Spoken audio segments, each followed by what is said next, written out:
golden tilefish are a tough species to catch. They live 600 to 800 feet plus down right at the edge of the continental shelf, and you got to get your bait all the way down there if you're going to hook one up. But they're a great alternative species to go after when the marlin or the tuna aren't biting, and they can really save the day. On top of that, they taste fantastic. So how are you going to get them? First, let's talk tackle. Rod is not terribly important, but the reel is.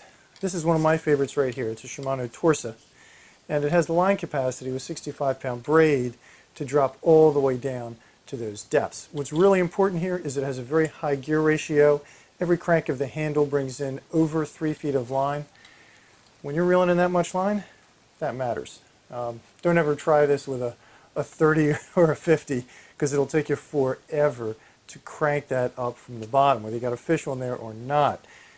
And for the very same reason, you want to make sure you have braid. If you have mono, you have a ton of stretch going on between you and the fish. So what about rigs?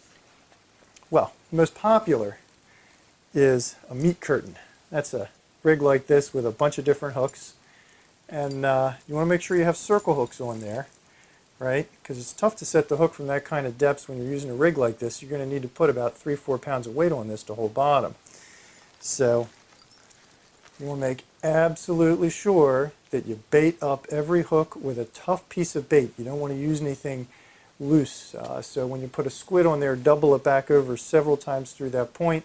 If you're going to use sea clam, another really good tilefish bait, make sure you thread it on there good.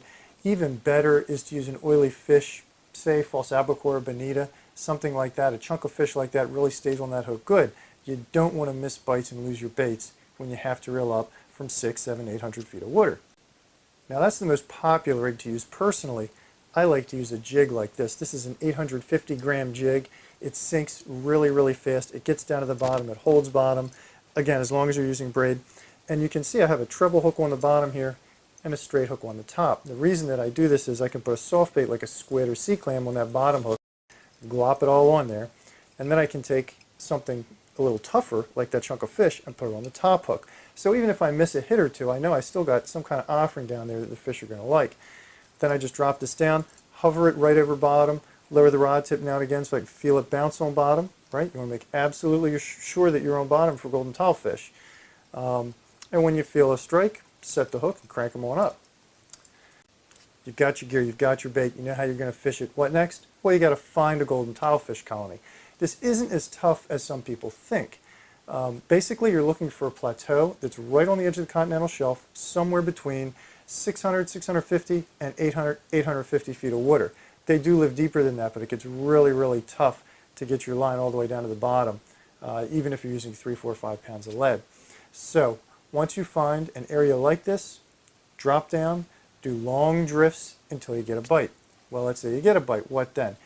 Hit the waypoint on your chart plotter and save that spot, because the goldens do live in groups. These burrows are pretty darn close together, and when you locate a colony, you're likely to discover that you can drift over and over the same spot again and again and again and hook up consistently.